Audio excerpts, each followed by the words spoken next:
let's try to bring your people on to get Yeah. things started. I'm going to introduce them because we have Laura. Let me bring Laura. Laura Yarbrough-Lloyd. Hello, Laura. Welcome. We have Hello. also Kieron. We have Kieron Garlic. Hello, Kieron. How are you doing? Very well, thank you. Hello. Nice. We have also David, Magicman London Hiya. Harris. There you go. That's exciting. Thank you for coming today. The panel Pleasure. is all about what attendees never sees but always feel. Now, attendees rarely know the run of the show, the tech setup, or the countless decisions made behind the scenes, but they always know and remember how an event made them feel. These panels go beyond that experience and uncover the invisible work that shapes unforgettable moments, unforgettable events. We have a mix of different type of professionals, event planners, AV, entertainment, production experience, community building, and of course, a ton of magic. So I'm really excited to allow Valentina to take on the moderation today. Valentina Ruffoni, she's the founder of the Pi Network. She's, I would say, queen of events. She's also the director of the London Community Week Conference. That's mine. And she has been supporting us already 2 years. So I'm really proud of having her sharing with her community the experience today. Again, I want to just say we are getting people coming from UK, US, Texas. I can see Debbie as well. So yeah, let's go. Too much of me. Chat, please go for it. Hello, everybody. Thank you so much for joining us from all around the world. When Francisco came to me and said, we want to do this summit, we'd love to welcome the Pi Network, I couldn't think of 3 better people to bring on stage with me. And if you know me well enough, you know that I love to create unforgettable experiences. And in the Pi Network, we have so many members that do various different things within the events industry. And a lot of what we do happens behind the scenes that doesn't get seen. And it shouldn't really be seen by attendees, but it's always felt. And that is what really, in my opinion, creates an unforgettable experience. It's not what you do, it's how you make people feel. Now, of course, we have to do all those parts to make them feel that way. So today we are going to share our insights, our experiences in our various different specialisms around what we do behind the scenes that really creates a big impact. So I would love to do very quick introductions before we get started because everyone's doing different things. Laura, tell us very quickly what you do in the industry. Hello, everyone. Well, I always like to say, I'm the American that lives in the UK because a lot of people are shocked when they hear me speak for the first time. I am an event freelancer, but have a background in-house and in agency, and I've been doing events since 2012, and now I've been focusing on freelancing. I went from corporate events to major sports and luxury events, and I'm also doing event career coaching, mentorship, and education to help all event pros, but especially the mid-career event professionals. Amazing. Thank you. Kieron, what do you do? Hello, I'm Kieron. I run a company called Present, and I have done for about 20 years. We are an AV supplier, but we've always specialised in what's now called virtual and hybrid. We've been doing that for 20 years. So a lot of broadcast, a lot of filming, podcasting, video production, audio production. We are the technical people behind the creative ideas. Amazing. And David, what about you? Hi, everyone. I'm David, better known as Madman. I am a professional magician, have been for just over 17 years now. I bring the fun and entertainment, the magical entertainment anyway, to corporate events, private events, basically any event where you want people to have a good time. And more importantly, remember the event for like weeks, months after. Great. And I, as Francisco mentioned, I go between community and events and really bringing people together where they feel like they belong. So I'll be sharing a little bit around the community side today. So let's jump into some questions. And I want to start with, what invisible work do we do? So I want to start with Kieron. Tell me a little bit about what the behind the scenes technical work is essential for a smooth event. There's so Sum it many up. elements to this, right? There's so many. I mean, I could talk for days about this stuff because, you know, we've got our warehouse down here we're in South London with the team constantly working on, you know, making sure the equipment is ready and it's, you know, it's good and it's safe and it's working and all of that kind of stuff. You know, and having reliable equipment and reliable logistics is key. However, there's so much more to it than that, right? I think for me, the most important thing to running an event seamlessly, and I think this is probably true for all of us, is being able to work with people that you trust, and knowing, you know, if there is an issue, or not even if there's an issue, even if everything's running beautifully, who's responsible for what do I do if it goes wrong? You know, what happens if David gets hit by a bus? Do you know what I mean? Like, what's the other plan, and who do I trust? So that's it for me, really. And the other thing is making sure that you're not hit by any unknowns. And a theme that I think I certainly would come back to a number of times is pre-planning, pre-production. You know, what are the desired outcomes of the event? Do we fully understand what the client is trying to achieve, and all that kind of stuff? And I think if we cover all of that, and then my bit, if you like, the technical bit, that comes later, right? Because all I've got to do is match client expectations. So for me, pre-production, planning, understanding, and trust, I think, are the key things. Is that short enough? That is perfect. I know you could talk for days about this. And I think Absolutely good. Absolutely good. This really goes back to, you know, I think for all of us, it's about building relationships, because there's so many people involved in an event, and having those relationships with various different people that make the event happen is so important. So I love that. Okay, David, coming from you then. So what prep or rehearsal moments do attendees never see, but for you is crucial? So whenever I do an event, it's kind of the most important thing on the day of the event is getting there like slightly earlier than planned. So if I'm booked for 6 o'clock, I'll probably be there like 5:30. Because when I'm there, the event booker, whoever's booked me, knows I'm there. They don't need to worry about me being stuck on the train, any issues. And I can also find out if anything's changed. I did an event a while ago and they were meant to have round tables. I turned up and they had big, long tables. Well, I've now got to adapt slightly. If I'm used to having 10 people on a table and now you've got 20 people on a table, the tricks have to change a tiny bit. And then you need to speak to the kitchen if they're sitting down having a meal. Or what order are you serving the tables in? There's no point me starting on one end of the table and the food goes down. Do you have any VIPs coming? If you do, what are their names? What table are they sitting on? All the tiny details. Where are the toilets? Because people will ask. So much so that I make this little quib sheet. I'll show you how to make one in a sec. And it's got what time everything starts. And it's like a little book. VIPs, what they're wearing, like, so I can pick them out. Top tables like sponsors, anything that goes wrong during the event, any funny lines, I write everything down so I can focus on entertaining people rather than remembering everything that someone's told me. Especially with having dyspraxia, that if someone gives me way too much information, my brain just overloads. If I write it down, I can refer back to it. Yeah, that's right. And to make one of those, it's one sheet of A4 ripped in half, and then you like fold it in half again, and down again, and you've got your little book. So the important stuff goes on the front, stuff on the back. Like, where's the green room? Where did I park the car? Especially if you're in a car park, the tiny details that make a difference. Love that. Are the tables? Communication is key. Yeah, the other one is if it's like a big banquet and there's a dance floor in the middle, are the tables far enough away from the dance floor? You don't want someone pushing their chair back and tipping onto the dance floor. Yeah. So get that early, that. assess the whole situation. Great. I love that.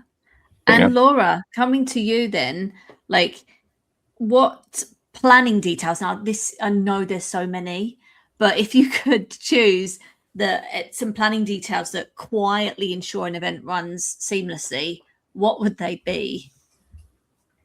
So I think no matter how involved you are in an event, it's incredible the things that you don't know when you're doing it, even if you've been the lead on it for months. So I know there's loads I could say here, but I'll point out two which are really important to me. And one is a super well trained and informed front of house team, and the other is handoffs. And there's a real art to having your event before the meeting and getting all the teams together, or a representative from each, and go over the choreography, because that will answer who owns the event guest at every moment. Because I think that the event doesn't fall apart during the really big moments. It's always in those little transitions, like who's responsible between an airport pickup and hotel check-in, or who catches the speaker when they go off stage. And, you know, is the other team ready when you're escorting someone and about to hand them off? And if someone doesn't feel anything during those hands-off, that's a big win. And I think especially now that we are using our phones more, at least at the events I work on, no one likes to use a headset or radio. Phones are slower because you don't have the immediate feedback in your ear. So it's knowing, you know, who do you contact, in what order, and what information do they need. And it's a like pre-agreed ownership of people.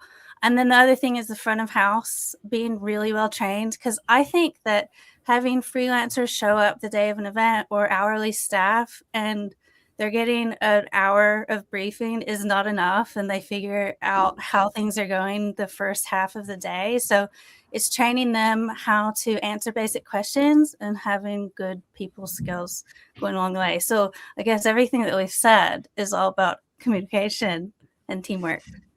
Yeah, no, it's super important. And I think it's important that those that are attending your event, they see you as a cohesive team that, you know, works together and really knows what you're doing, which I know seems really simple, but the amount of events that I've been to where you can tell people just don't know what they're doing, or they can't answer questions. And granted, there'll be times where you can't always answer everything, but this is why the communication, the prep, the more than just the hour before kind of let's do a briefing kind of thing. Yeah. There needs to be more to that.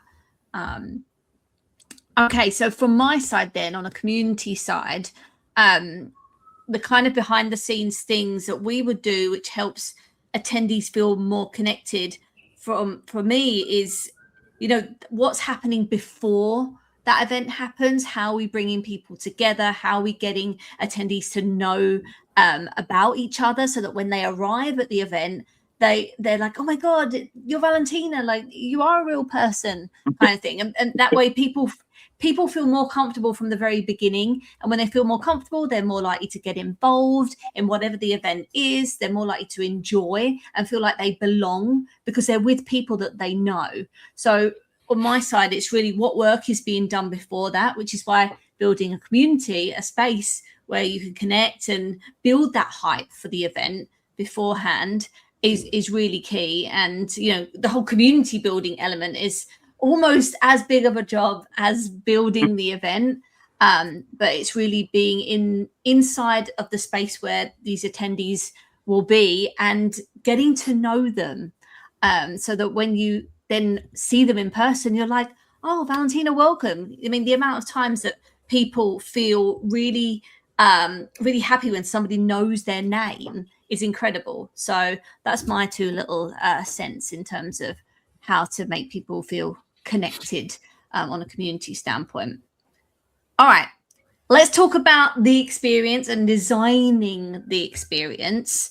Coming back to you, Kieron, how specifically can maybe lighting, sound, or visuals subtly change or shape attendee emotions? Because for me, emotions are super important when you're at an event, when you feel or see or hear. Yeah, and I don't think there's anything subtle about it, actually. You know, I think that, you know, there's a big difference between walking into, you know, London dungeons to a corporate office, to, you know, an awards dinner, you know, with moving lights or whatever. You know, it sets the mood straight away, whether that's, you know, through the use of color or light or theming or decor.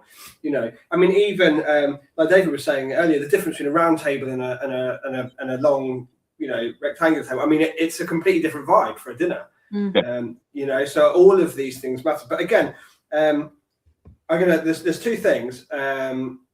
The first thing I would say is, well, actually, the main thing is again in pre-planning and pre-production and understanding what the client's trying to achieve, because there are so many options. You can do whatever you want. We did an event the other day. It was beautiful, and it was broadcast online, and just the look and the feel and everything about the event looked beautiful on camera, down to the costumes that the CEO was wearing. You know, the car he drove to the event. You know, all these things were considered, and it just looked impeccable. But we're doing another event with that client coming up. Actually, we have 2 pre-production calls a week for 3 months before that event, and that's just for AV. I mean, God knows, you know, how often they're talking about, you know, costumes or food or all this kind of stuff. So I think anything's possible. You know, and walking into a meeting, a boardroom meeting, you know, in the city is very different to walking into, I don't know, the Cutty Sark, or do you know what I mean? Like, there's just there's so much variety. So pre-production and expectations again, but you know, when it comes to, you know, creating an immersive environment for something, I mean, the world is your oyster, right? Do whatever you want. Yeah, and really, I think a lot of people don't really appreciate what you can do on an audiovisual standpoint. And I feel like I've spoken to a lot of event planners who put the AV last, but absolutely. you can really create a bespoke experience with various elements that can really transform an event into an experience. And it's really getting creative and thinking about, you know, why are we doing this? What do we want people to feel? What emotions do we want them to evoke?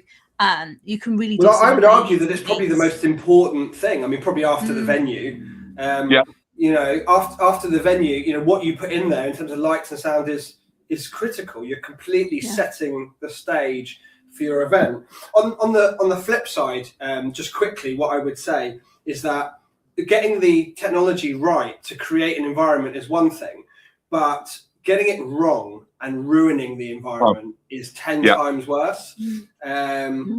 You know, even if, let's say, for example, you're doing a very basic conference, for example, and the client they don't want a theme, they don't want an immersive, they just want it to work. Well, if you've got 100 people sitting in a room and they can't hear, then you've got 100 angry people, you know, and all because you didn't think technology was important. So I look at it the other way as well, and just make sure you've ticked all the boxes, because it's very easy to ruin, I think, your vibe if you don't get it right, as well as, you know, create a wonderful experience if you think about it properly. I agree with that. And that can damage reputation and 100%. all sorts. So and it can make an event worthless. So if anyone listening, if you can take anything from this, if you haven't prioritized AV in the past for your events, then you need to bring it higher up on the list, because it really can be a game changer. Okay, moving back to you, David, then, and what you do. How do you use performance, because that's what you're doing when you're doing your magic, to create memorable audience feelings? Is there anything you do specifically? So just touching briefly on what Kieron said, I did an event a while ago at the Natural History Museum, and I turned up and the room looked lovely, but none of the lights were in yet. And then I did the event on another part of the wing, and then went in with all the lights on, and it changed the whole feeling of the room. It looked, I walked in and went, wow. And if I'm feeling wow, every guest going into that room will feel the same. Here's the Natural History Museum. Here it is, looking amazing. Like the photos down to the smallest details. They had food carts, so they had long lines, so I could work the lines doing magic. My job is to do magic, but I want people to feel what I feel when I'm doing it. They will forget most of the tricks that I do. It's designed that way, but they will be able to tell their friends, "Oh, he did this or he did that. This is how it felt." So yeah, when you're planning an event, do the AV and the lighting, and then the entertainment. I think they're the two most important once you've got the venue, because those are the things people will remember. They will forget what they ate. They will forget what music was playing. Like, if you want to describe an event, have the magic, have the great lighting, and the sound is so important. I've done events and you can't hear them speak. You've got an amazing venue and you can barely hear them. And it's like, everyone's just sitting there going, what's the point? You're meant to be creating an experience people remember. You don't want them going, oh, we couldn't hear anything, or the queues were too long. It's like, I've got to adapt to where I am and just make sure everyone has a great time. That's what it comes down to. Make them, bring them into my world. People remember is the check-in. What happens when I arrive? So I come in off the street, I walk through the door, who greeted me? I don't know why, that just popped into my head. I always think that's something that is always overlooked as well. Yeah. You know, did I have to sign in? How was that process? You know, was my name on the list? I don't know, whatever. So I catch people slightly off guard, which is a nice thing. Rather than going, hi, I'm David, I'm your magician for this evening. I'll walk up and like, hi, how are you? Are you having a good evening? You've got enough drinks or whatever. I'll look at them because it will give me clues on what tricks I should be doing. Are they too drunk or are they not listening in yet? And then I'll just start with one trick and they're like, oh, this is happening. And you always get that slight lean in, which is lovely. It's like, right, so you have to do a lot of thinking in the moment based on how the people are interacting with you, then you to decide how you interact with them. Yeah. And the most important thing, and if you work in events, do this bit, listen to people. It's where some of the best one-liners or the tricks or ideas come from. People will tell you what they want. Listen. Yeah. Like, know when Laura, to stop speaking. I'm sure you've got a lot to add on this, specifically on the check-in part, but I really want to know, like, are there any small touches? And I don't actually even want to use the word small because I don't think anything we do in events is small. So I'm going to change that. What touches ensure attendees feel seen and engaged with at an event? So I think it depends on the audience type and the type of event. You know, if it's a conference, personally, I'm not thinking so much on emotion as I am like ease and clarity of attendees, and then their emotion will follow, because at a conference people aren't falling over themselves crying with inspiration from a keynote. I mean, they may be, but you know, you compare it to a grand slam or a concert where people, you know, ticket holders are there and there's a different reason, a different emotion. So at a conference, people are trying to find the restroom, understand the agenda, who they should speak to, and they don't want to look lost. I mean, how many times have I gone up to check in at someone at an event, and I always start with the phrase, I feel so stupid, but where is the restroom? And so one of the best things that you can do at a conference, for example, is make it impossible for them to feel stupid. And maybe those are small touches, but thinking through all those like really mundane things, and then also designing the moments where they can participate without feeling like they're forced to participate. Like, and now we're going to the networking reception, you know, it's like make it a little bit more intuitive during the day. And then if it's a major event with more budget and, you know, the emotion becomes different. It's a bucket list event for many people, or a luxury event, and you've got lots of celebrities there. And so your touches become more, you know, having really friendly guest-facing teams to interact with the public, or really getting your sponsors on board to do thoughtful activations. Because the events that I work at, I'll always go out and see the activations, and I work there, and I love to take home a personalized, like anything, a cool photo that they'll take, and they do these really cool engagements and activations now. So I think when it comes to the touches, whether small or big, there's not really a one size fits all. You really have to think like, what is the main motivator of people being there? Like for a conference, they don't want to feel stupid. For a major event, they want a lifetime experience. So that's how I approach it. I think all those little touches add up to making the event. It's not always this one thing. No, I agree. There's so many elements that go into an event. And what you were saying there, Laura, about, you know, really thinking about why they are attending, what do they want to get from the event. It goes into this community piece that I focus on, and it's about being really intentional about how you're designing the event to make it an experience, and really putting yourself in the shoes of the people that are attending. Because if it's not everyone's going to enjoy what you enjoy, but I feel like a lot of the times, sometimes we don't walk the space. We don't think about how they're going to get from A to B.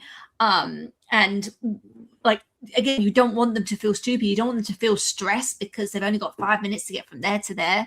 And I think that's really important when you're trying to bring people together, whether they already know each other or not, by making things really intentional and easy for them to get involved if they want to, really changes the experience. And then they will remember more. They will then leave the experience going to tell people, oh my God, I went to this event, they did this, it was amazing, rather than someone leaving and not telling anybody, which is not great, because you want that word of mouth to promote the next event, because hopefully there is another one. I love that. I think also there is, sorry, just quickly, there is, we always want people to feel something, right? So like, a conference, for example, you're saying about a conference, like we don't want people to feel wowed, and they don't need to feel, this isn't, we're not putting on the Olympics here, but we do want them to feel, engaged in the content. We want them to feel energized. I was just thinking, I did, don't tell anyone, I did a speed awareness course recently. Now, that's not exciting. There's no AV company, whatever, but they give you a whole load of really kind of gruesome examples of accidents. Why? Because they want you to feel like there's a gravity to the situation. They want you to feel like this is important, So I think we are always trying to create some kind of a reaction in people, And just very quickly, one of the last things I do before I leave an event is I say goodbye to everyone, including the woman who booked me, because the last thing you want is for you to leave and they go, can we just give a big thank you to Magicman, and I'm not there. Taking that extra 5 minutes at the end to say thank you, is there anything else you need, wraps it up nicely. And it leaves them with that nice feeling. They might even get one little trick. But say goodbye to people. Yeah, I love Don't that. just leave. So as I'm just looking at the time and wrapping up. Clearly we could talk about this for ages, and I have so many more questions that we could talk about, but I think it's really important when you're designing any event, whether it's a major event or a conference or even a dinner for 10 people, it's really thinking about why is this happening? Why are we doing this? How do we want people to feel? Like what is the feeling here? Because as you said, Kieron, it's not about feeling the same at a conference as you was at a concert. But if you're not thinking about that during the design period of the event, you're not gonna invoke that feeling in the moment if you haven't planned for it. So this is why event strategy is so important, and speaking to people like Kieron, like Laura, like David, who specialize in various different elements that bring an event together, to get their take, because that's what they do day to day, which then goes back to the whole relationship building, communication, which ultimately brings all these elements together that are all done behind the scenes, but hopefully in the moment they feel the emotion or whatever feeling you've decided in the beginning at that event. Yeah. Now, before we finish here, I just want to get one little kind of golden nugget from you all around, if people are leaving this event today, what advice would you give to them that helps them move forward and really think about the feeling in these respective areas? What one thing would you say they need to do or think about straight away in terms of AV, event management, and entertainment to make people feel something at an event? Let's go with Laura. Oh, you did me. This is the way. One final tip. I'm putting you on the spot now. Oh, can you come back to me? I can come back to you. Kieron. I've got an answer ready to go. Okay. Oh, go on then. You go, David. Go on. So, especially with me, number one, pick up the phone. Let's have a chat. Tell me about your event. Tell me what you've got planned. Let me see how I fit in, where I fit in. And if I'm in the country or near you, I will come and give you like a 10-minute demo. So you get to experience it, kind of go, this is what it feels like. So then you can pass that on to the rest of your team. Or invite the rest of the team. If you're planning it, get me involved. I'm not there just for the event. Kieron. Yeah, I'm with David on that. And I think 100% pick up the phone, do it as early as possible. Let's have a chat about your event and what you're trying to achieve. And then work out what you need from me. And I think have those conversations with everybody as early as possible. I mean, 100% the most successful events I work on are the ones where I spoke to the client earlier. You know, when you're added on in the last minute, something's going to get missed, or you're not providing as much value as you can. So yeah, emails are great for confirming something. Otherwise, pick up the phone. Okay, I've thought about mine, like wrapping it all up. I would say always assume that people know less than you think they do. Yeah. And there's a lot of that could be said with like role playing, walking a space and pretending, even acting like you are a ticket holder or you're a keynote speaker. And it's fun. It like makes your walkthrough more fun. So those are 2 tips that I personally love to do. Yeah. Right. Francisco, hello again. Hey, I was just paying attention and of course laughing lots as well for Magicman jokes and all that. So I just wanted to pop and say thank you so much for your time today.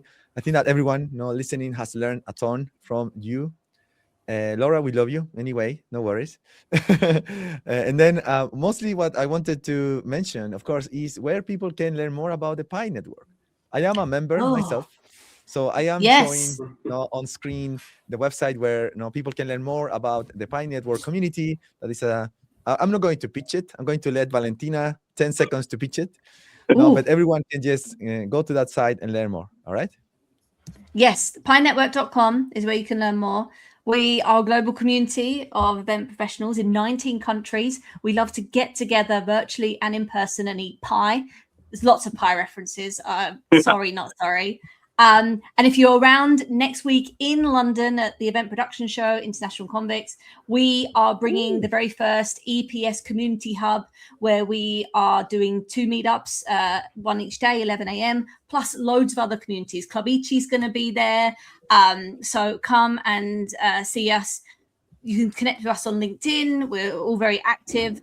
And yeah, if you want to learn more about Pi, reach out. Talking about Convex, Eventify, we are exhibiting at Convex as well. So just pop and say hello. Yes, on the other side of the carpet. Hey, I saw behind the Experience Summit. So yeah, you get 5% discount on your mobile apps for events. Amazing. Yeah. All right. Thank you, everyone. See you soon. Thank you very much. Bye. Bye.